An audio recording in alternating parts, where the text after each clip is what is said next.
Hey guys, welcome to another episode of the Endless Boss Battle podcast. This is Scuba speaking, Wow. and we got your boy Snorlaxicus over here. Hell yeah. It feels really nice to have it weekly. Like, this is our first time having something scheduled for it and actually sticking with it, you know? Yeah, we had a lot of issues with scheduling and finding time to actually do it, so it was kind of all over the place, but I am really glad that we're doing it on Thursdays now. Oh yeah. So I think we came to the decision that next week we are going to be doing Durarara, right? Yeah. Yeah. So if you're about that, stick around for that. But that's not what this week's about. This week we're going into JoJo's Biazrre Adventure, parts 1 through 4, because I haven't gotten into watching part 5 yet. And we could probably wait to do that when the season actually ends, or when the part actually ends. I think that'd be kind of neat. Yeah, that'd be sick. But I guess when we do a actual series, we kind of give you some information about what it is if you're interested in getting into it. But we will be spoiling this whole thing. It's kind of really hard not to if you get into it. So apologies. Yeah. There, but it's it's based on a Japanese manga series written and illustrated by Hirohiko Araki, and it was originally in Shonen Jump from 1987 to 2004 before being transferred to Ultra Jump in 2005. Currently, there are, like we said, 5 parts out. Part 5 is current. I think there's 13 or something episodes It's something so far. around there, yeah. I think it's 13. But the whole thing is that there are JoJo's. There are these guys named Joe something, Joestar.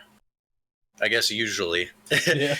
And every part is a different generation of JoJo. The story gets a little twisted and everything, but yeah, that's basically it. And I think that that's what really pulls me into JoJo's Bizarre Adventure. Yeah, man, a lot of people blame Araki for having a bad memory and having a ton of plot holes, but nobody watches JoJo to point out the plot holes, my man. You're just in it for the experience. It's technically, I guess, comedy, and I think that the thing that is most funny about the series is that they're massive dudes, like way unrealistically massive dudes for no reason, and they are also extremely feminine. Like the ridiculous poses and stuff are hilarious, and yeah, so that's sort of it, I guess. It's crazy, you know how in games and anime and stuff, people always point out the women who make they girl anime characters that are doing poses where their backs are broken and it's just Araki just did that but with redudes. It's hilarious. Yeah. I love it. Which I always appreciate when something does something like that. Like real quick note, in Golden Kamuy they do that with the guys. Like the women will be doing really serious things in the plot while all the guys are naked in a room, just oh my god, when did you get that scar on your chest? And he'll flex and be like, what do you mean the scar on my chest? Oh yeah, that's nothing. And I'm like, dude, what the fuck? But also, hell yeah. Yeah. So yeah, anyways, JoJo's Bizarre Adventure. I figure we'll go through the parts and discuss our thoughts with each of them, and then at the end we'll kind of give our overall view of everything. So starting with part 1, it is by far the shortest part Yeah. of all of them. It's sort of just a, I want to say, introduction to the world. Like, there wasn't a lot of really crazy stuff happening. It's based on the 1880s in England, and our protagonist is Jonathan Joestar as he meets Dio Brando. That ends up being a really important dude in the series. And I'm lost between, like, if we're telling people what these are because we're like telling them and then we're going right into intense spoilers on how he felt. So Yeah. I'm not really sure. Yeah, so I guess I'll just kind of give the gist and then I'll just go right into it. But yeah, Dio ends up being an important character, and Jonathan Joestar is the base of everything. Part one for me was it was good. Like, there's nothing that I would consider like bad or even average in JoJo's Bizarre Adventure, but it was definitely like the weaker ones, and I feel like it was probably because it was so short. Yeah, at least in terms of like the anime. Yeah, there's not really, to me there isn't really too much to talk about with the first part. There's definitely some points that had me asking questions, and like when I first watched it, without having any knowledge of the series, I was like, oh wow, this like big hulking dude and the dude with long hair that they fight at that lake. I was like, they're gonna have some major significance because like they built this up for like 3 or 4 episodes where they're doing all of this cool shit, and then like you never hear from him again. So I was like, what the fuck? But it was like, that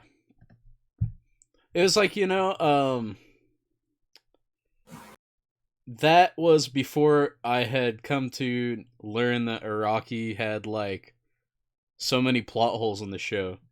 So like I kind of grew out of it. But yeah, for me, like part one, definitely, I also agree, is the weaker part. There's some character development between Dio and Jonathan, but yeah, I don't know. It's just it just, I don't know. It kind of feels wacky. Okay, so what I'm wondering is, because you know how people, I guess this is sort of part two-ish as well, but do you think that part one is still necessary for someone that would want to get into JoJo's? Oh, absolutely. Yeah. Especially the people that are like starting on part three. Like people that just pick up part three because it was on like Toonami or Adult Swim or something. Uh, there's just so much backstory that's built on part one and part two, like that gets supported later on in other parts. That it's like if you don't watch them, like you're just missing out on so much. Yeah. Like, it really adds up, especially because part three is all about stopping Dio. Yeah. Like, I just feel like that, at least that little bit, like, I am gonna go ahead and say that part two is my favorite, but like, I don't think that you need to honestly see part two. I highly recommend it. I think that part two is super important. Just for me being a fan of, like, I guess semi-regular shit. Yeah. But part one is pretty important if you want to just jump into part three. And when I heard that people did just start at part three, sometimes it kind of confused me because of all the stuff that all the emotions and stuff that I had went through part one and part two. Plus, you got Speedwagon, dude. Yeah, dude. Like, most importantly, like, fuck Dio and fuck Jonathan, but Speedwagon I like is I like how you were like, I like Speedwagon, and then like 2 weeks later you're like, yo, is this the Krillin of the series? Yeah, I was like, man, hold on. I understand that he's just a dude. Okay, so I really started to this is one of the plot holes with part one that bothered me, was that he had that really cool blade hat. Like his hat had blades, and he threw that shit, and I was like, "Whoa, dude, this dude's fucking crazy." And I thought I was going to end up loving that dude, and then like next thing I knew, he was just that guy that stands 5 feet away from all of the conflict and just narrates the shit. And I was like, man, this dude is krillining out. And I'm going to switch over to my boy Will A. Zappelli because he kind of actually does some stuff. So I was like, sorry, Speedwagon, but you can just be a rich dude. And I'm going to go to a dude that's actually like kind of doing some shit. But he's still cool and funny and important, and you know he grows on you, unlike Krillin.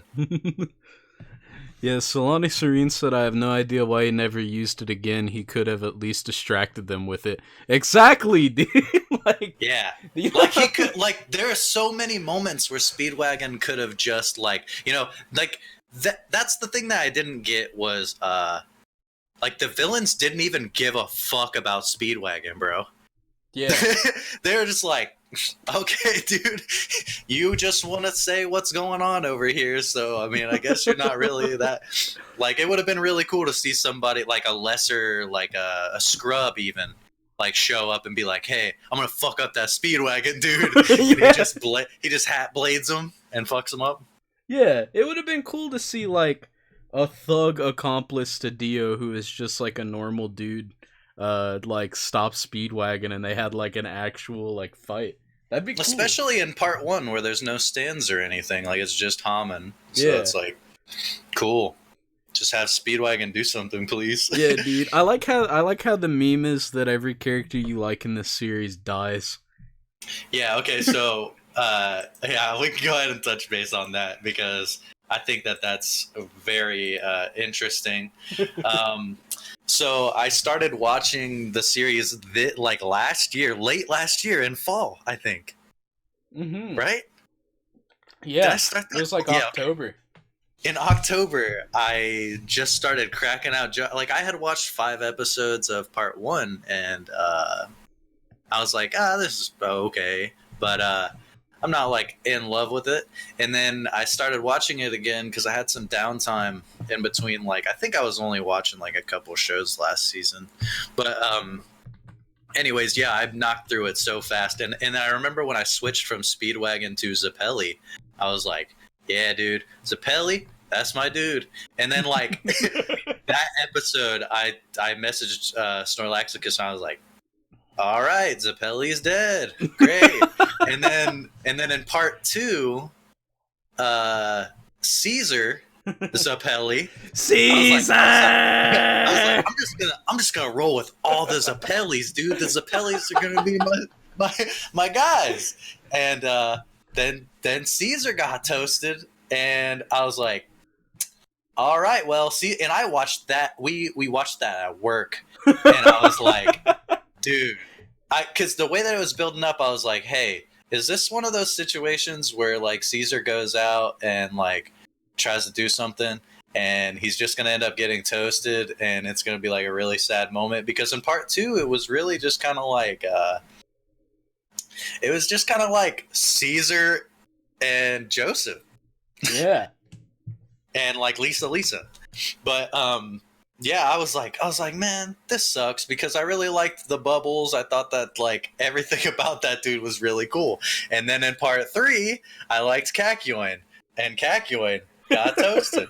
And it was like the way he died was to let Joseph know what Dio's stand was like. And it was stopping time. He was like, hey, I died for this. And I was like, no, dude, why'd you have to die for this, dude? And then part 4, technically my dude, okay, so my dude is Kira in part 4, but my good guy dude, I actually did cry when Caesar died in the chat. Is that, that's Jake. Yeah. What's up, man? But yeah, when Kira died, I was like, okay, I understand. But my good guy dude that died was Koichi, and like he kind of died. Like he had like okay.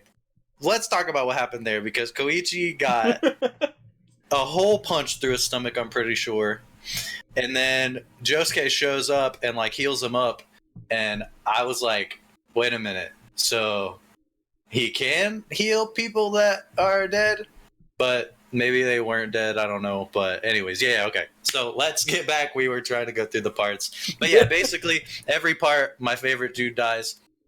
And don't spoil anything in the chat, but I hope in part 5, Guido doesn't die because I've seen stuff on that dude and he seems really, really cool. Like, could be my favorite JoJo's character of all time. But, okay. So part 2. Our favorite? Yeah. It's my favorite part as well. Okay. Part 5's close. It's okay. close, yeah. But part 2's my favorite. So, part 2 covers Joseph Joestar in New York City in 1938. I didn't realize how big of a gap there really was going on between those two. Yeah. But Joseph is the grandson of Jonathan. Basically, it's just Pillarmen, right? Yeah, if I remember pretty correctly. much, yeah. And then the Nazis for a little bit. Yeah. Oh, yeah, dude, because what was that guy's name? Oh! The guy that basically turned himself into a fucking... Stronheim. They're Stroheim. Yeah. Oh, man, he's gotta be one of the most underrated JoJo's characters, like, of all time, bro. Yeah. That dude is so sick. It was like, I was watching that, and I was like, I know this dude's a Nazi, and I shouldn't care, but, like, he's cool. Like... Yeah. Like, he was, like, kind of a dick at first, and you're like, oh, okay, this is just gonna be villain guy. Unknown villain guy number 3. But, yeah, he turned it around and ended up being a really decent dude. He was the UV light guy. Yeah. That just held off, what's his name? But yeah, the Pillarmen were really cool, man. And I remember before we watched the series, you had shown me videos of the Pillarmen, and you were like, dude, you gotta at least check this shit out, because these guys are my favorite. Oh, yeah, Wamu? Wamu's my favorite, dude. And you showed me, like, their, when they were like brought up or revived, I guess. I don't really know what to say. Oh yeah, when Speedwagon found them with one dude. Yeah. But yeah, I thought that this part was so cool, man. Like, it wasn't a villain of the week. The Pillarmen were really cool and strong as fuck. Even if you look at man, I haven't watched part 2 in a couple months, so... is that the main one? No, Lars. Lars, yeah. Lars was mega strong, dude. And to think that that Joseph was able to take that guy on, that made Joseph probably my favorite Joestar. Yeah. But Jotaro is sick, man. Well, here's the whole thing with me is I like young Joseph, but I cannot stand part 3 and part 4 Joseph. Well, I mean, yeah. He's kind of just comedy guy. Mm-hmm. But also the oh my gods and the holy shit. Those are good. The meme's good. The memes are good. The funny shit is funny, but also I miss when Joseph was going through some real shit. Yeah, exactly. But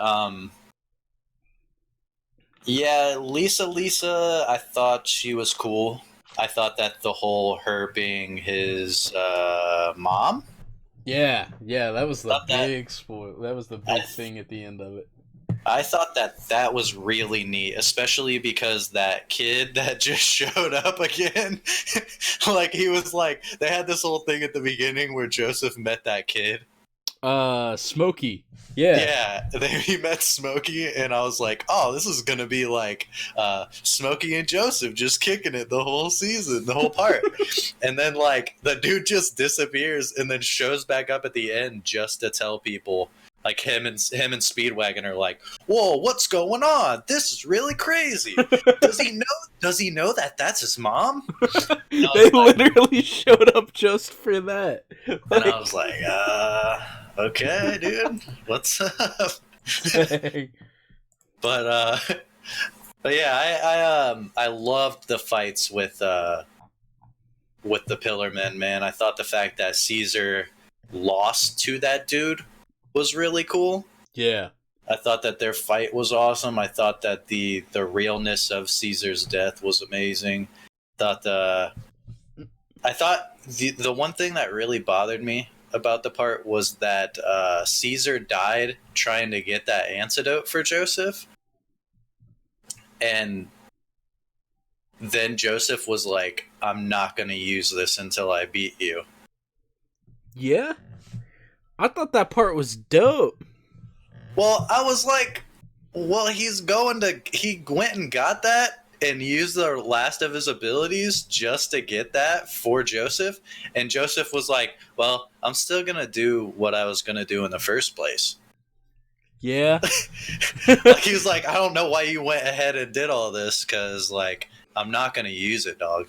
And I was like, well, great. Good job, Caesar. You really did that work. Because it would have been cool for him to take the antidote and then be like, now I'm still going to fuck you up. Yeah.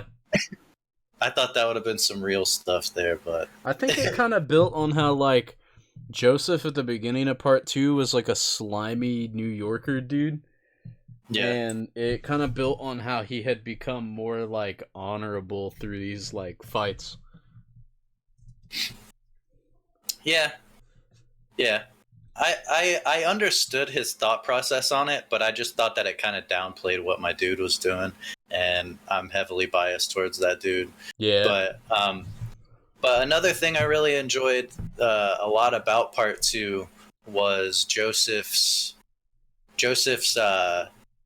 scrapper mentality. Like he's a New Yorker through and through, and the fact that, like, especially his Wamu fight. His Wamu fight was my favorite part of part 2. Dude, that was absolutely legendary. I think that the whole thing where he like sent his head flying after Joseph to still fight him. Yeah. I was like, dude, just accept it. You lost. The part where he's about to get beat by Joseph, like Walmu's about to get beat by Joseph, and he gouges his eyes out with his thumbs to give himself the strength to like go on, was the sickest part of part 2 for me. Yeah. That dude was awesome just because of his... I love when a villain strays from just being a complete piece of shit. Yeah. And Wamu was just a cool guy that wanted to fight honorably and respected people when, you know, they put up a good fight. And yeah, I thought that that whole fight was amazing, and probably better for me than the Lars fight.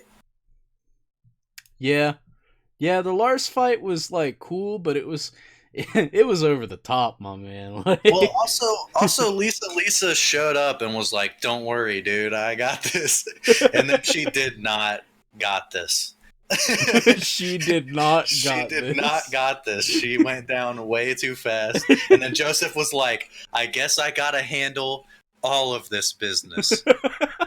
Yeah, it's just funny to see like Joseph at the end of the series ready to fight when, like, at the beginning of the series he gunned down the one dude with like a machine gun and ran away. Yeah. and then when Lars turned into the ultimate or whatever, like he was like, there's only one more thing that we could do here. And then he just started booking it. Yeah. I was like, damn. That was great. I really dig that whole dynamic with Joseph's, like, because The thing was, you had Jonathan was just a straight up good dude. He would have given his life for anybody, even if he didn't know him, you know? Yeah. And then you have Joseph that's like, no, I don't really care Joseph was about all anything. about like progressing his like he would not have cared a single bit about the Pillarmen had they not put the poison on his heart. Yeah. He would have just Like been like, he would have I'm just out. skedaddled. Yeah. That's why I'm glad that they did something like that, because when they first ran into them, it really seemed like Caesar was like, fuck these dudes, but Joseph was like, I just want to leave. Yeah. I don't want to be here, and I kind of just want to leave and survive, because he's all about number one, himself. And that's really cool. I think that that's so cool. I was like expecting to go into JoJo's with just like funny shit. Like I thought it was just going to be a good comedy. And I ended up getting way more real stuff than I expected. And like, yeah, like Caesar's death was very, very serious. Like nothing funny was going on in that. Like Lisa and Caesar crying and Joseph crying and stuff. I was like, okay, I didn't know it was gonna be like this. But I'm now going to watch every single. I'm gonna watch part 2, 3, and 4 in like a month. Joseph also pulled that shit at the end of part 2 that was like straight out of Dark Knight, where he just showed up to his own funeral. Oh yeah. Which I'm curious how he got off of that like crater flying into the sky. And then all of a sudden he's at the funeral, and I was like, okay. Yeah, dude. Solani Serene said, I mean, I personally laughed a bit at how over the top it was that he got crushed by a literal cross, but that's just me. Yeah. Yeah. It was crazy because that was literally just a random piece of rubble that just fell in like a cross shape. He probably could have just died, and it would have been still pretty intense. But he had to get crushed, and it was like, You're okay, like, by a cross. By a cross. But yeah, I guess really, I don't have much else about part 2. I thought, last thing about part 2 I want to note is that when Joseph was, I can't remember what was going on. Was it on a plane? Yes, it was on a plane. Yeah. Because when he was going through fighting Lars or whatever, and they were going towards that volcano, and what was the Nazi dude's name? Stroheim. Yeah, and then that dude was just, or was it Speedwagon? I can't remember who it was, but they were just on a boat on the water, like while he was traveling on the plane, and he was like, man, you gotta jump now. And he was like, nah, man, I don't know if I'm gonna be able to do this. And they were just having a casual conversation right beside each other. I was like, how did he get this boat? Why is he here? Yeah, dude. Yeah, it was a trip. It just when you thought it wasn't gonna get any more insane, it did. The last 3 episodes of that part are hilarious to me, and it's cool, but it's also so funny because it's like some kind of wacky circus show going on in the last 3 episodes. Yeah. But that's my favorite part. Definitely. Yeah. Let's see. What do I want to point out about part 2? What do you think about the fact that Lars didn't even die? He just got put into space, frozen space, and then just stopped thinking. Well, once I knew that he was just gonna heal from everything, and I had seen how much trouble Joseph had went through in just the Wamu fight, I was like, dude, I don't really know how this dude's going to get stopped, especially without a stand. Yeah. So, yeah, I was like, this is interesting. He's going to have to do something where he just, like, sinks him to the bottom of the ocean or sends him to space, and then that's exactly what happened. I thought it was really cool that they noted that no matter how bad Lars wanted to die in space, he couldn't. Yeah, yeah. Like his power turned on himself. I honestly think that Ultimate Cars can, like, I'm with the Caleb AI dude that makes the JoJo videos. He made the, like, ranking the characters in JoJo or whatever, and he had Ultimate Lars, like, or Ultimate Cars, like, way, way high, and I kind of agree with that. I feel like a lot of stands, even though they're dope, just wouldn't really affect him at all, and all he would have to do is kill the stand user. Mm-hmm. But I also feel like there are a lot of stands that could just fuck him up, so... Yeah, because it's like, he sort of would just be a stand. Yeah.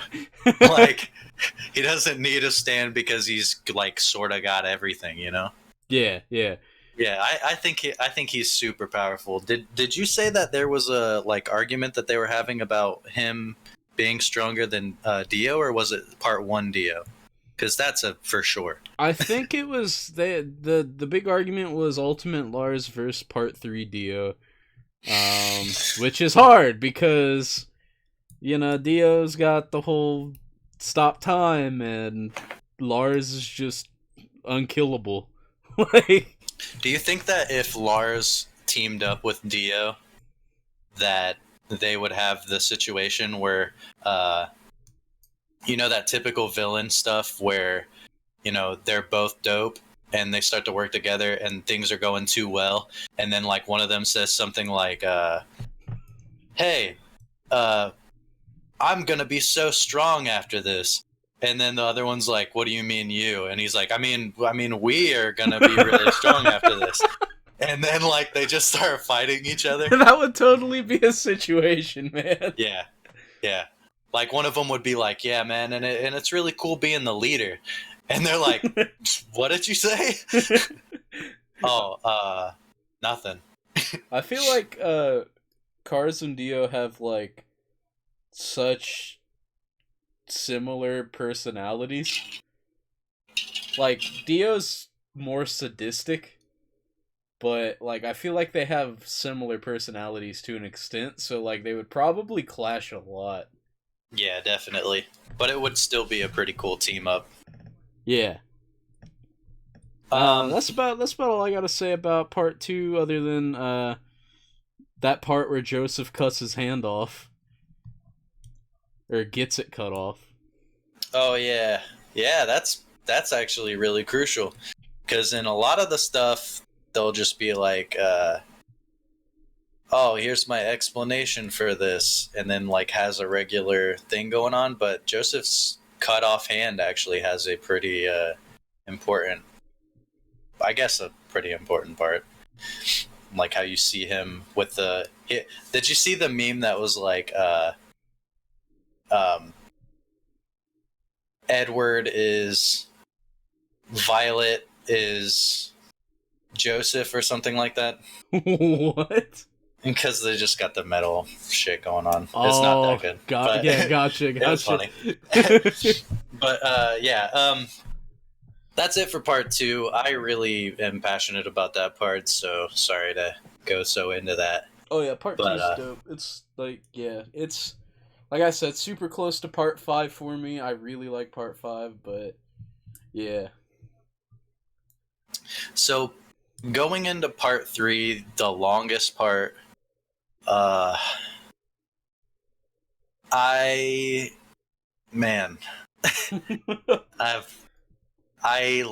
love it, but I hate it at the same time.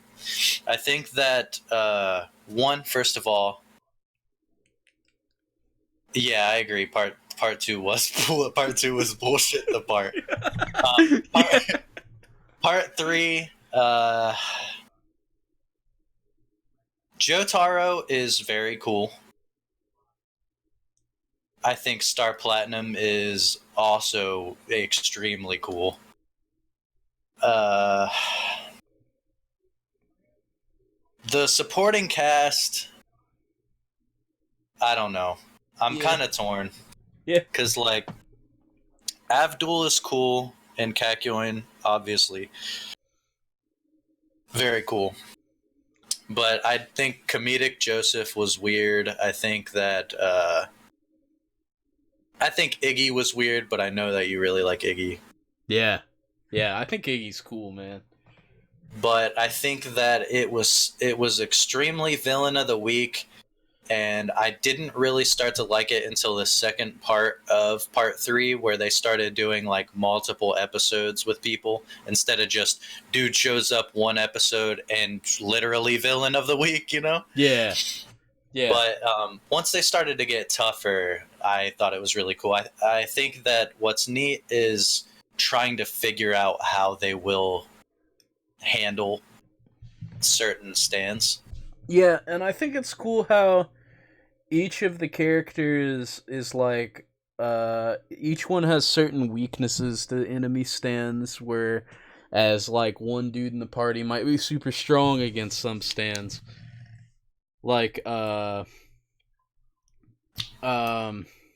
let's see here. Let me think of a good one. I'll let you go off on part 3. Although I will say part 3 is also my favorite, not my favorite, my least favorite part, because Your least favorite? yeah, like, I put it under one? yeah, I put it under part 1, because I went into part 3 knowing it was gonna be villain of the week and knowing that I wouldn't really enjoy it that much, and that's about what happened. It was. Everyone loves that part, man, and I get it because, like, the characters are cool, the story building's pretty cool, but, like, I hate villain of the week style shows, man. Like, I just really hate, like, it's like, probably one of my least favorite ways to make a show. Because I feel like it causes the story to drag on. It's almost like filler, but the dudes that they're fighting don't really matter up until like the last handful. Okay, I think that I can deal with something that's villain of the week if the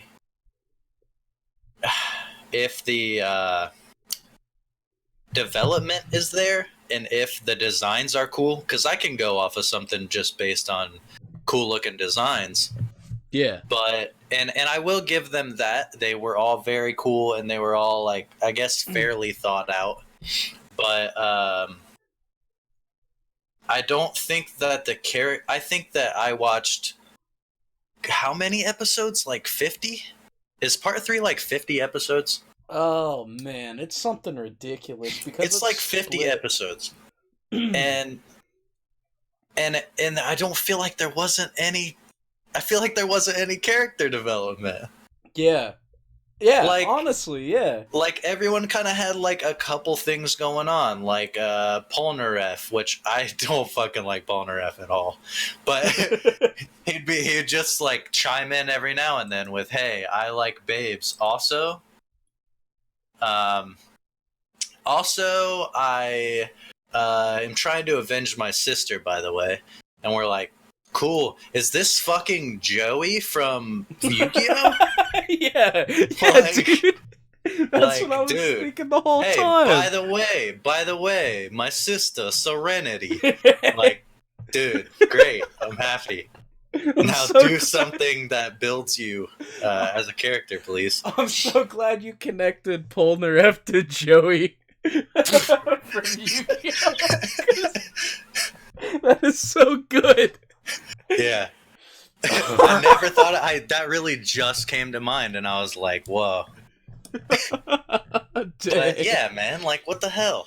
So like I like I really liked Kakyoin, but I also didn't understand why he had that really cool introduction to what his stand did when he fought Jotaro, and then he just didn't do it again. Yeah, with Like like the the whole painting. like paint, like yeah, like he like painted and then like cut Jotaro's leg. Like I was like, dude, if that dude does shit like this, and then when I saw he joined the squad, I was like, this is about to be crazy. And then he just didn't do it anymore and was just using Hierophant Green to, I don't know, go into things, go into small spaces. Don't worry, guys. I've got Hierophant Green, and I'm gonna like Hierophant Green looked cool as fuck, but I just kind of wish that they would have done more on that painting stuff. But then you had like Avdol was just kind of there, even though he was cool. He was kind of the speedwagon that like did stuff Yeah, dude. because he was the dude that told you about the tarot cards and what these stands were.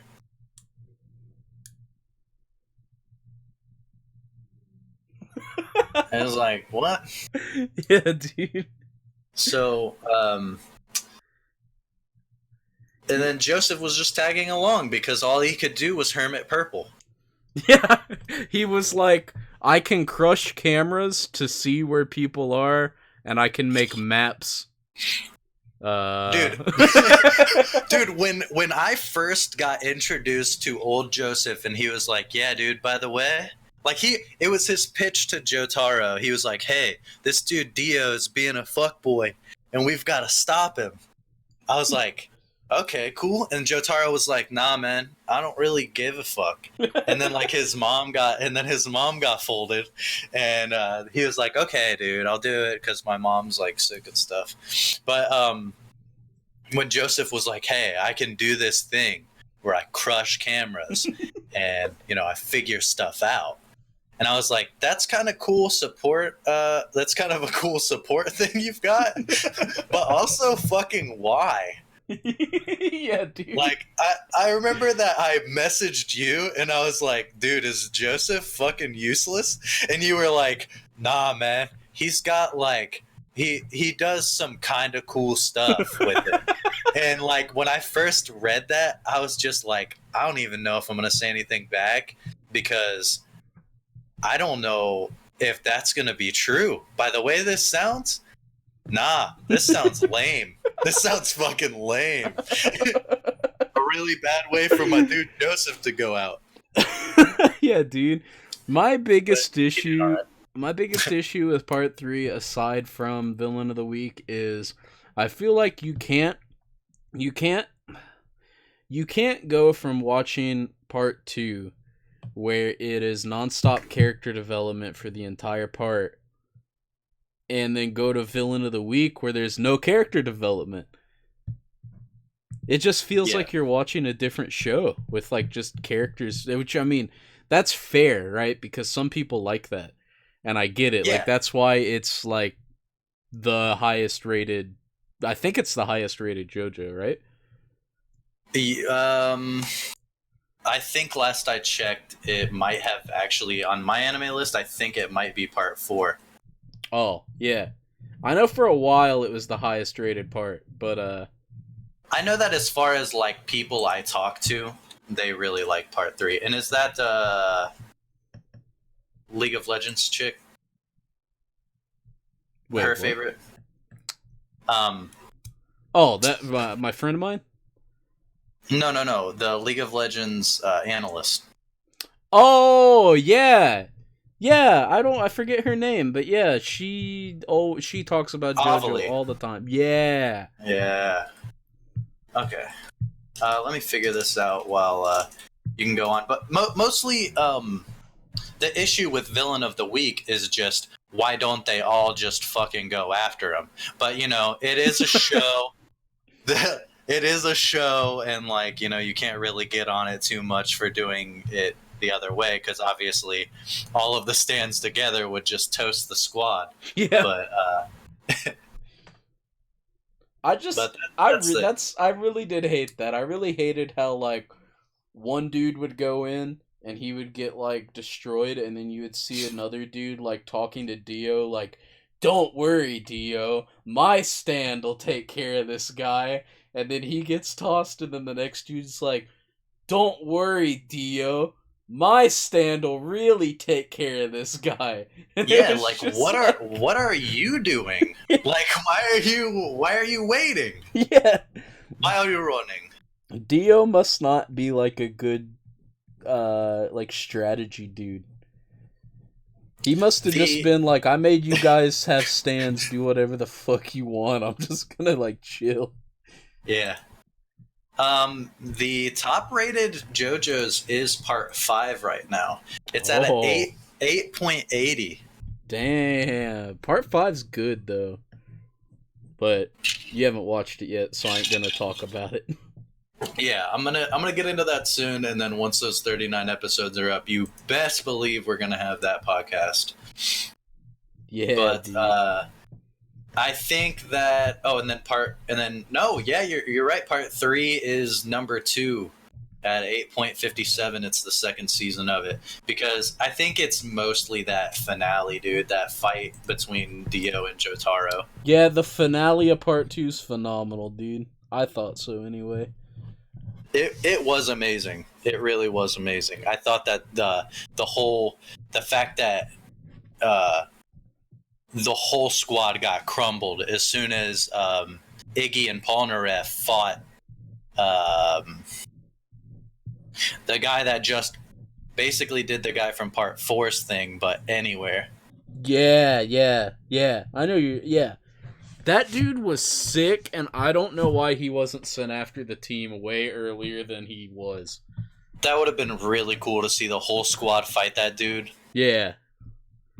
But yeah, that dude, I think to this day,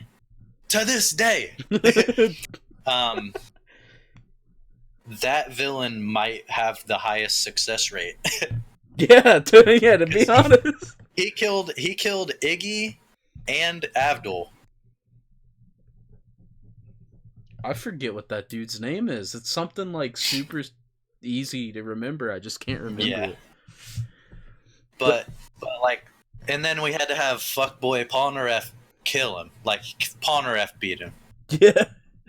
What? You were just like, I hate Polnareff, dude. Why did he have to live? I was Vanilla like, Ice. damn. Vanilla Ice? Yeah. It's Vanilla Ice.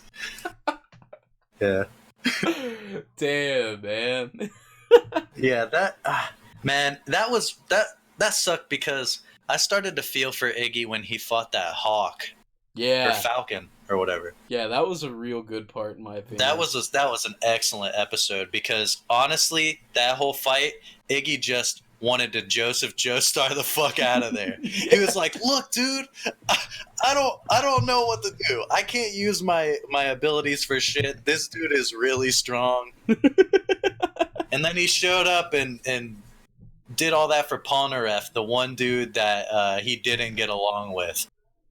And I was just like, man. Iggy was a champ, dude. And then Avdol had to die earlier in the season to Whole Horse? Yeah. Died earlier in the season to Whole Horse, but then didn't actually die, but then actually died to Vanilla Ice. Yeah.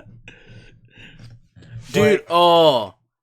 I just made the connection that Vanilla Ice was the villain. I thought you were saying Polnareff looked like Vanilla Ice. Oh, That's man, what that's what killed me, man. being a savage about Polnareff from beginning to end. I already made the comparison to Joey. I don't want to actually bury that dude. Damn. Oh, man. But yeah, I felt like in terms of character development, I thought Iggy probably got the best character development. That is so sad to say. Yeah, but I like, do think so.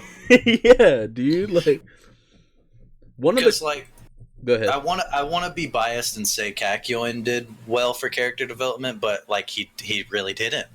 He didn't. Yeah.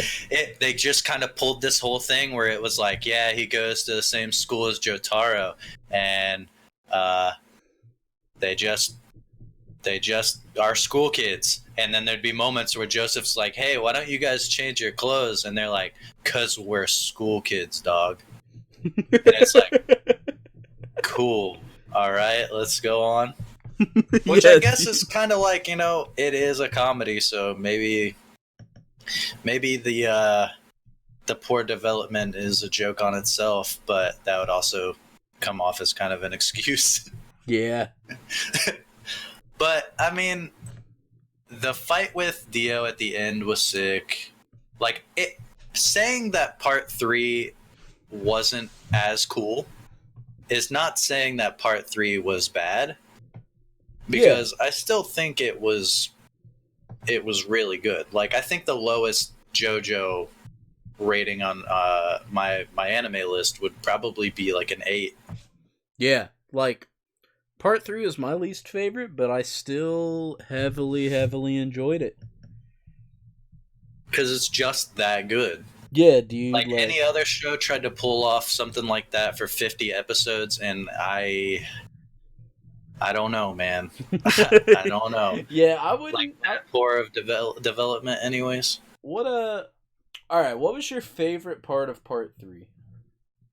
My favorite part? Yeah.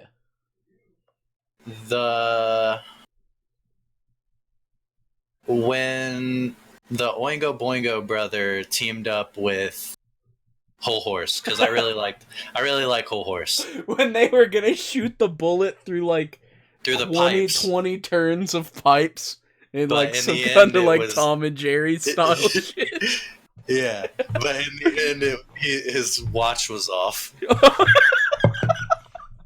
Yeah, and he didn't shoot it at exactly noon, so he wasn't gonna kill him. That was. And then after that fight, it was cool because the Oingo Boingo brother, just straight up said, "You know what, man? I don't want to fuck with this villain stuff anymore. I'm not down with this." Yeah. Like, I thought the brothers were really, really cool. And also the Sun episode has been sticking with me a lot. I thought that was great. No! The best moment wasn't any of that. I just remembered what the best moment was. The video game! Yeah! That was the best moment! That's the baseball. The race car one? Yeah, dude. The baseball was cool because he was like, Dragon! Oh, yeah. Yeah, the Red Dragon. Jaggers versus Jaggers. Red Dragon. Yeah, that was so good, dude. Direct your curve. Yeah. Dude, I really did laugh hysterically on that episode.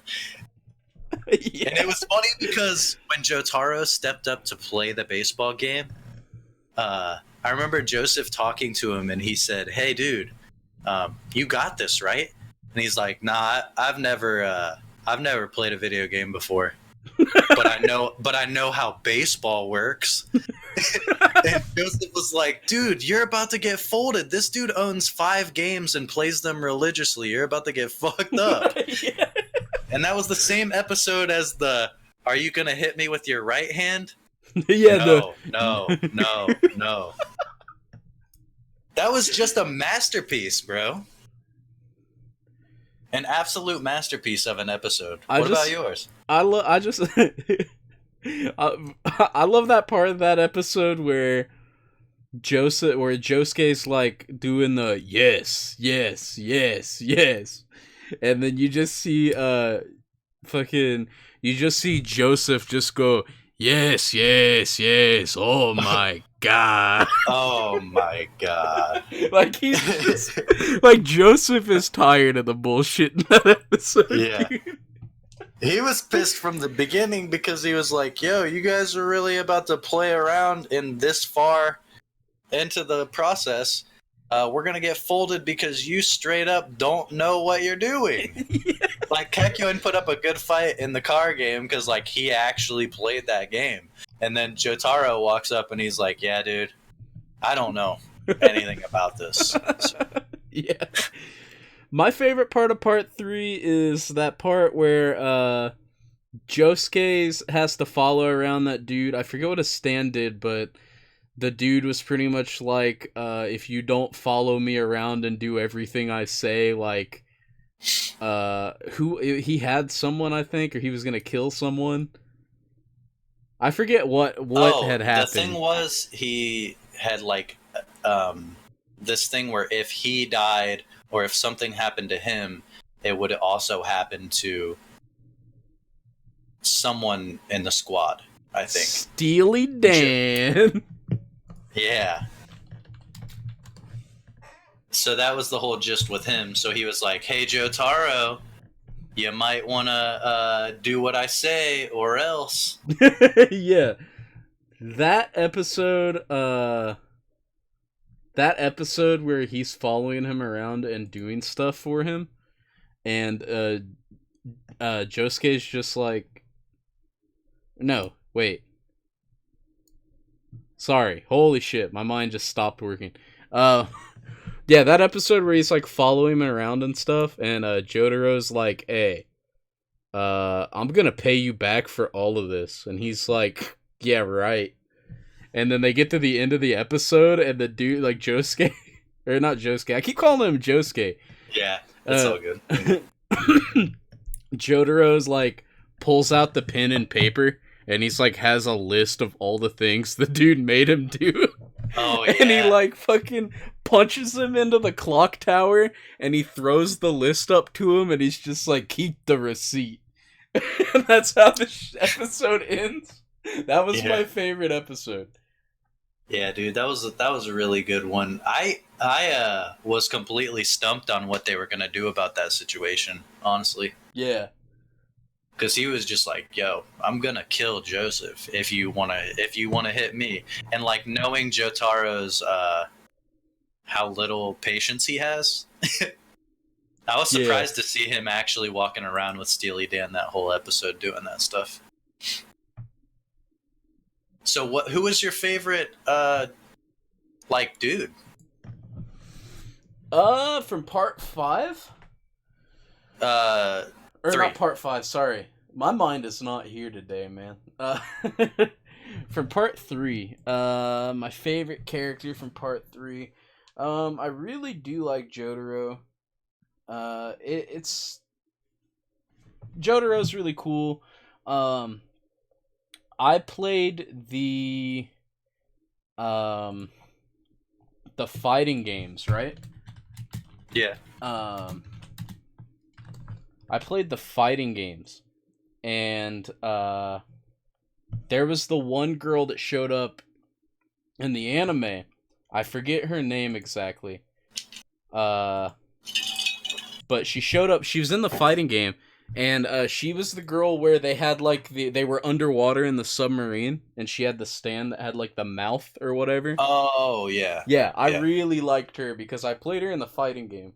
She was in the fighting game? Yeah. Damn. I forget her name off the top of my head. How many dudes were in that game? There were quite a bit. That's pretty sick.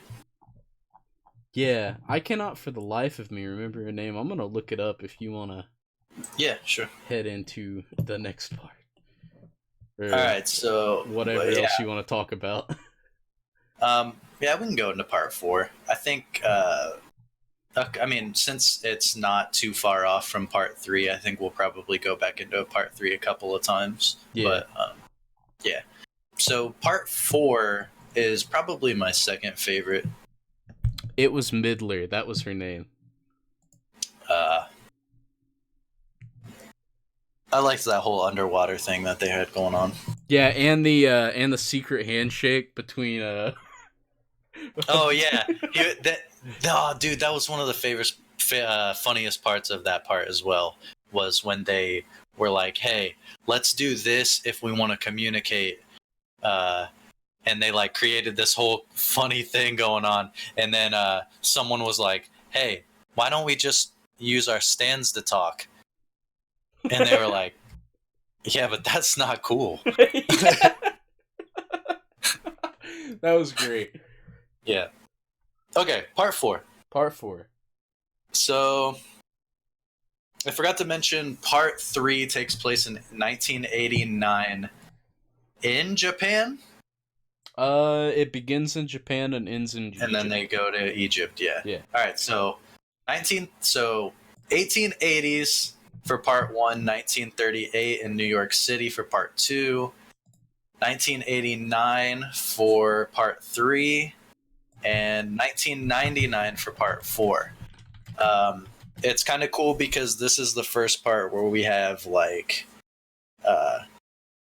well, I guess not the first part because Joseph, but Jotaro shows up and he's still like fairly young. First of all, I want to note that Jotaro is super cool, but Jotaro's outfit in part 4, fuck that shit, dude. You really hate it, shit. Don't you? I think that was so dumb, man. I think he looked really cool in part 3, and I think the all white, I think that dude looked like, and I guess it is the 90s, so whatever, but I think that dude looked like old school John Cena, like when John Cena entered the WWE. That's all I could think about when I would see that guy. And it just pissed me off every time because I was like, man, the only thing throwing me off about Jotaro is this outfit, and I can't take him seriously anymore. Honestly, I would take old Joseph over stupid outfit part 4 Jotaro. Yeah, I agree with that. Yeah. So like, even though Jotaro had the same personality and was still the same guy, basically, fuck that. Yeah, I also didn't. I thought it was like okay, but like I didn't think it was like. I definitely thought part 3's Josuke's outfit was way better, or not Josuke, Jotaro. Jeez. Yeah, man, you're swapping them. I'm just out here like super into part 4 now. Okay, so basically Jotaro shows up, tells Josuke that he is the son of Joseph, which marks the first time that a JoJo has not stuck with the same woman. And Joseph slept around a little bit, which if you had to look at all the Josephs or all the JoJos and decide which one would do some shit like that, it would definitely be Joseph. Yeah, for sure. So Joseph has a kid, and he warns him that Mirio is showing up with stand users.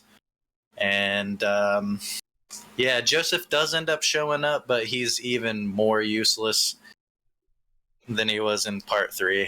Yeah. And you also have this little dude, Koichi, which is probably my favorite good dude, definitely, that has an evolving stand, which is so fucking cool, man.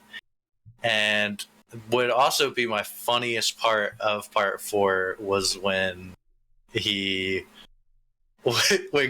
was trying to get information from the hospital, and the lady said no, and he was like, he said Act 3, and that thing came out and was like, let's kill the hoe, bitch. Yes. I was like, why? I love that part, dude. Let's kill the hoe, bitch. Yeah, I thought that was sweet. I really liked Rohan in this part as well. Yeah, he was Rohan. cool. Rohan was really cool. Rohan reminded me of Kakyoin. Yeah. And his stand was dope. Oh yeah, dude, his stand was honestly probably the most important in the entire part as far as support goes. Yeah, for sure, dude. That dude could do so much stuff with his stand, man. Like things I wouldn't even think of. Yeah, that dude was the information archive. Yeah. I remember dudes would show up and they would just be like, hey man, what's going on? And Rohan would just hit him with that shit immediately. Like, I'm not fucking around. Let me figure out what's going on with you, and then we'll talk. Yeah. I was like, I respect that. I respect that. What? No, go ahead. Oh, I was gonna say, I thought Rohan was really cool. The one thing that I really like about Part 4 that saves it, because here's the thing, Part 4 is kind of villain of the week too, but what saves it for me is that the villains become like friends with the protagonist. And like they Yeah. actually help build the story. They don't just like show up once and then they're done. Plus, I appreciated that it was all in the same town, so you would see dudes walking around and just run into each other, like, "Hey, man, what's going on? How you been?" Like the guy that made another Josuke. Yeah. Thought that guy was neat. I would have liked to see him more. Yeah, he was pretty cool. Him and Koichi went to Rohan's when Rohan showed up, didn't they? Yeah, they were both fans of him because he was a manga artist. Yeah. And they were like, "We love your work, dude." And he was like, "I'm going to turn into a really sly villain." And then when it was all over, he was like, "I'm still annoyed by you guys, but okay." Yeah, I think that is why part 4 is dope. Like it all just seemed a lot more like part 3 was just kind of all over the place. You ended a dude and then the dudes were just gone. And it Yeah. was like, okay, that dude didn't have any importance. But part 4 seemed like he built on part 3 and realized like it just seems like he built on his ability to write, I guess, Yeah. because he was able to tie people in after they were dusted, and it didn't really seem like you could like skip the shit. You know what I mean? Yeah. I get that completely. Because otherwise, you would just see a dude and see his stand or whatever, and it would be kind of weird. But yeah, there was that whole thing where the dude was just flying around shooting people with arrows, and you had like a rat that had a stand and a baby that had a stand that was just invisible, and then Joseph like adopted it Yeah, and just had the baby this the dude whole was time. just machine gunning these arrows into things, dude. Like he Yeah. was like, "Oh, that's a squirrel? Bop! You gotta stand now, squirrel. Oh, there's a baby? Bop! You gotta stand now, baby." Like it was just ridiculous. There was that time where the Kira's dad, I want to say, yeah, Kira's dad was in a photograph, and he was flying around the town shooting things with the arrow. And there was one point where he was like looking for somebody, and he was like, "Oh, does this bow want me to shoot this lamppost?" And I was like, dude, if this guy shoots that thing with the bow and arrow and it gets a stand, and these guys have to deal with a lamppost, I might think this is a whole nother level of ridiculous. Yeah, dude. Thankfully, that didn't happen. Well, what did you think of the stand that was just a giant transmission tower? Dude, I thought that was really cool. I thought that was such a cool episode because the actual dude that was in there had that whole thing where he was just hopping around on it. Yeah. And he was like, "Yo, I just want somebody to come in here so I can leave and enjoy my life." And he had like his laundry, a television, a rug just laid out on this thing. That was one of the good episodes. I really didn't have a lot of episodes that bothered me in this one. Like part 3 had a lot of moments that bugged me a lot, but or that I got kind of bored with. But part 4, man, I was in it until the end. Like Yeah. the dude that had the little guys that went around collecting coins for him, and he was like obsessed with money, and he kept playing them. Yeah. Oku. We haven't even talked about Okuyasu yet, bro. The guy that just had the boombox noise. Yeah, dude, the bass hands. Yeah.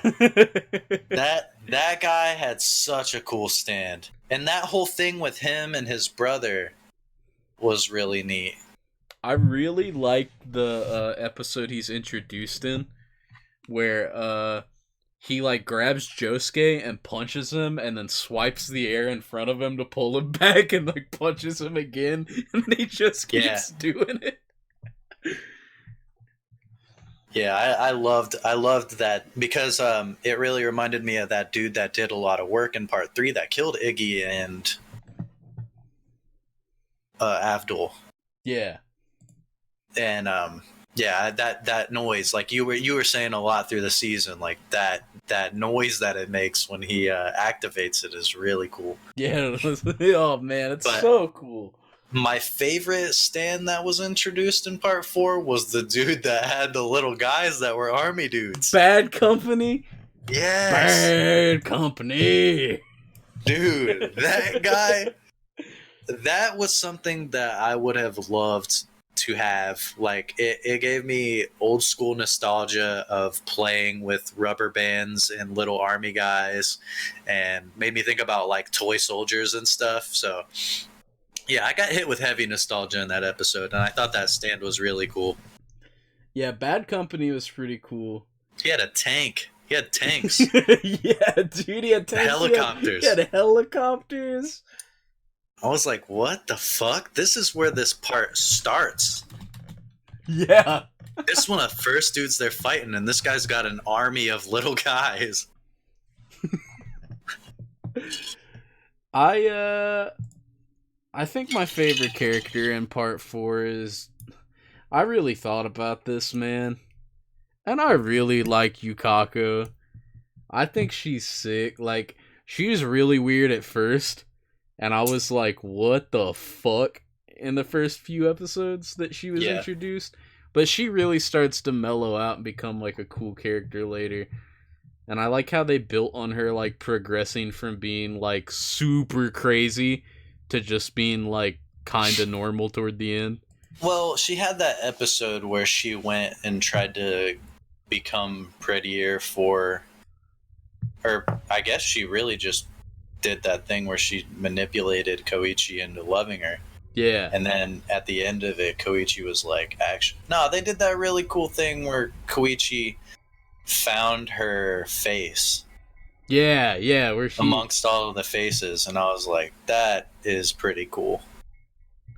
Yeah, I love how, like, it's weird, man, because, like, in JoJo, you never really have a character who, like, actually has a developing romance with, like, one of the other main characters. Like, you had, like, in part 1, you know, like, Jonathan he had the girl he liked, but like she never showed up until like the end of the part, and then like the beginning, and then in part 2, like Joseph had Suzy Q, but it was for like 2 episodes.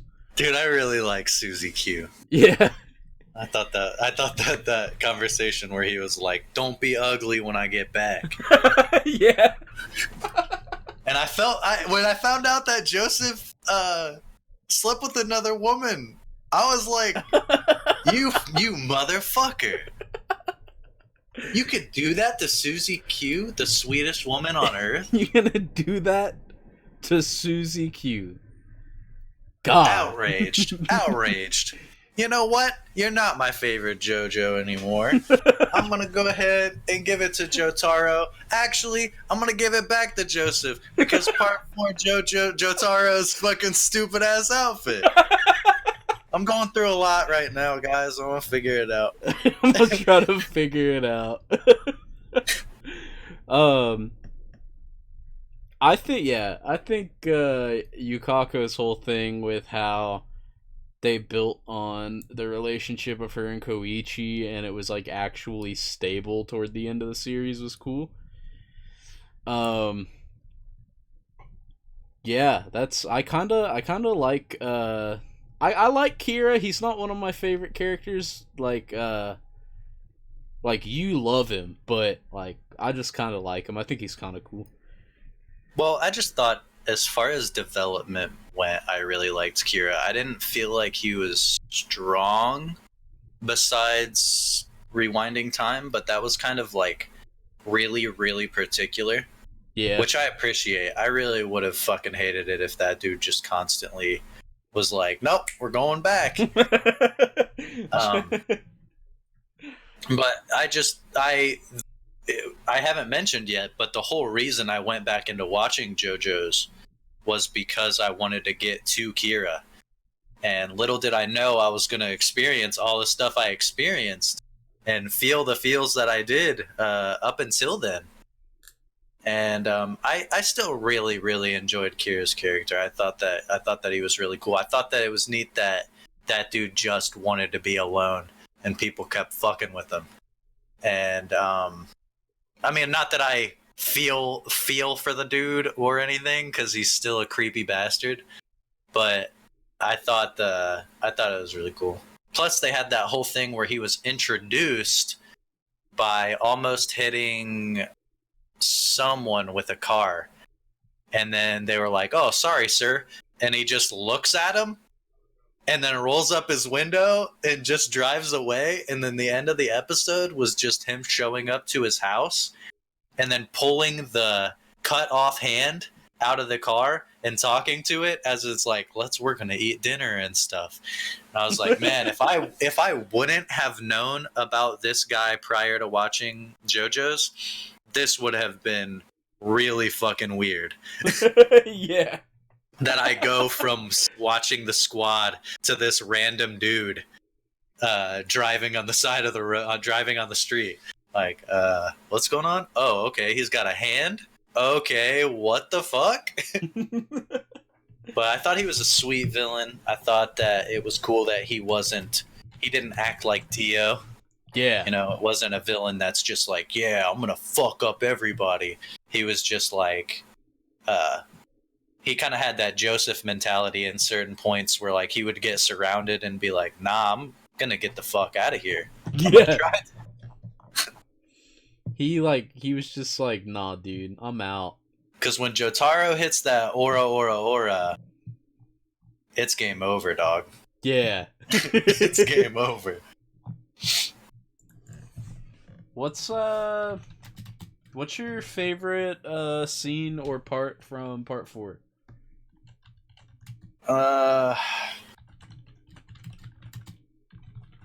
I would say off the top of my head, my favorite part was when there was this guy that showed up to Rohan's house and was talking about how he needed to check out the house because it caught on fire when he was facing off against Josuke, and he didn't want his back to be seen. Yeah. And he was walking around the house with his back up against the wall, and Rohan was like, dude, what's your problem? And then he'd set up a trap so that he could look at his back, and then there was just that little dude that was that attached himself to Rohan's back and was just telling him to burn the photos of Kira, and was just like, because I was like, dude, what the fuck is Rohan gonna do? He's just got this dude on his back, and if anyone looks at his back, he's dead. He's just gonna fucking die.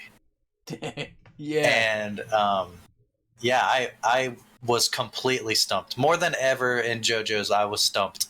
And I also laughed a lot at that dude like crawling up the stairs upside down and shit, just so that no one would look at his back. And just the fact that Rohan looked at his back and was like, oh man, I don't understand it. It just kind of looks like a regular back to me. And then he was like, oh, it's game over. And then that dude's back just broke off. And I was like, what the fuck? And then that thing attached itself to him, and I was like, okay, this is a lot more real than I expected. I thought I was just watching this whole episode of a dude that didn't want his back to be seen, and there wasn't anything on his back the whole time. He was just really weird about his back. Yeah. Which I thought would have been great too. That stand, if you're like a normal dude and you get like affected by that, you're fucked. Yeah, you can't do any. Like he had tried to use Koichi to help him, and Koichi was like tearing the thing off of his back, and he was like, "No, dude, that thing is actually tearing my back off, so don't do that anymore. I got to figure something else out. Then he went to that place where you can't look behind you, made the thing look behind it, and took it down. And I was like, fair enough. I couldn't really see any other way for you to get this thing off of there. Yeah. I think my favorite part from part 5 was the 4. part 4. Jeez, man. Okay. My favorite part from part 4 was when so let's see here. Okay, so you know the part where Josuke is running away from Highway Star on the motorcycle? Oh, I completely forgot about that. Yeah? Yeah, that part is my favorite because like so much ridiculous stuff happens so fast. And it was all based around the fact that he couldn't go below a certain speed limit or that thing was going to get him. Yeah. Yeah, dude, it's like he couldn't go below 60 kilometers an hour or whatever. So he was like riding the motorcycle and the thing's chasing after him. I just love how the woman with the baby walks out in front of him and he's like, "Oh, what am I going to do? I can't stop for the baby. I'm going to hit the baby." And then he's just like, "No, I'm going to call my standout and have it punch the motorcycle and break it apart and then form it back together on the other side." It was so ridiculous. Fair enough, dude. Yeah, that part, and then the part where he's like running out of road and he's about to go into the ocean and he like breaks the wall or whatever and like reforms it around the dude. Yeah. Yeah, I'd say that was probably my favorite part from that part. Gotcha. All right, so who is your all-time favorite JoJo's character? My all-time favorite JoJo's characters in part 5. So, like, Narantia is my favorite. Okay, yeah. So, like, we won't get to that until we end up doing the part 5 episode. But if I had to give my favorite character from between part 1 and part 4, it would probably be young Joseph. Wow. Yeah. It's real close, man, between young Joseph and Wamu, cuz Wamu was my favorite character for a long time. But then like just thinking about all of the development that happened with young Joseph, I was like, young Joseph's sick. Yeah. He is super cool. I just really could not get over how cool it was that dude was like a scrapper like that. Like when he took down Wamu by like the Molotov and shit. Yeah. I was like, man, that was so cool. But also, what the fuck? But yeah, that's fair. I really, really like young Joseph. If it would have ended, if Joseph would have just ended at part 2, I would have probably had him as one of my all-time favorite characters. But it's hard to say Joseph and not immediately think of the, oh my god, Joseph. Yeah. And if you're having a conversation with somebody about JoJo's and that's what they think when you tell them your favorite character, it's like, oh. Yeah. A man of culture, I see. A man of culture. Who's yours? Oh, Caesar. Caesar? Oh, yeah. Hell yeah, dude. I loved that dude, man. I thought it was really neat that when Joseph beat the AC/DC, yeah, when he came back and because they had like a rivalry thing going on at first, you know? yeah. And then there was like one moment that really got me when he beat AC/DC and showed back up and was like, "Hey guys, what's up?" And Caesar looked at him and he was like, "Hey dude, oh, you actually made it?" And then Joseph was like, "Huh?" And he was like, nothing, man." And it was just sort of like a, wow, dude, I'm really glad that you made it, but I don't want to tell you that kind of thing. Yeah. I thought that was really cool. I thought that there was so much development with that dude, and I was bummed out that he died. But I also loved that Joseph wore his headband at the end and used it to beat Wamu, right? Yeah, I think Yeah, so.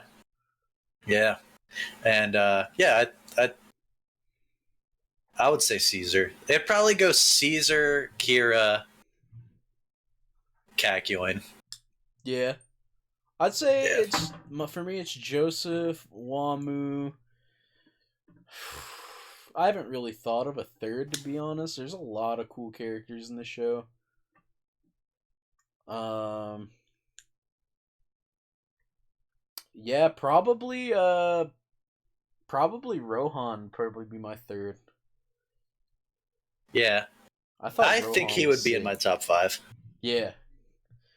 Um I was about to mention something about since you like Kira, you really got to get on that spin-off they made where he's a ghost assassin. Yes, yes, I do. Every time I think about it, I am not able to, and then when I'm actually free to, I never think about it. But I am always really interested when it comes to mine because that sounds cool as fuck. Yeah. Especially like knowing how horribly bad my dude Kira went out. Like he got the ultimate fold. Yeah. He got folded and then got folded again. And to know that there's that spinoff, that's really, really cool. I just part 4 there's that part I talked to you about where the dude just gets his head crushed by the ambulance. Oh yeah, that was Kira. Oh yeah, it was, wasn't Yeah, it? yeah. Yeah, And then because the dude just says, "Hey, there's somebody back here," and then he gets his head crushed, and I was like, "What the fuck, guy? That was just a regular dude that just didn't know how to drive a fucking ambulance." What the fuck? Was that like when he Or wait, yeah, what? I I think think it was Kira. I think it was because he had like his old look and then he had like a new look or whatever. Well, he went to that one place that Koichi's girlfriend went Ah, and gotcha. had a face swap and then lived as that dude and dealt with that fucking kid the whole season and had that really awkward scene where he took a bath with the kid Oh and they yeah. were just butt naked just talking to each other really awkwardly because he suspected that he was fucking with him. They I thought that was crazy. yeah. They got a lot of scenes in JoJo where it's like a random character butt naked talking to someone else. Like the scene where Polnareff gets turned into a baby.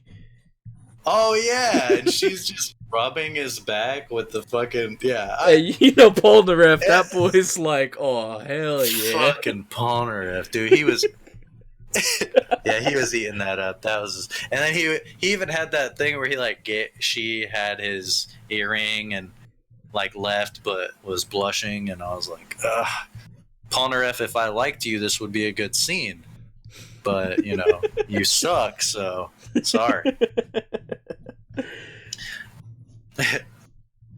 Fucking Joey. Joey Wheeler.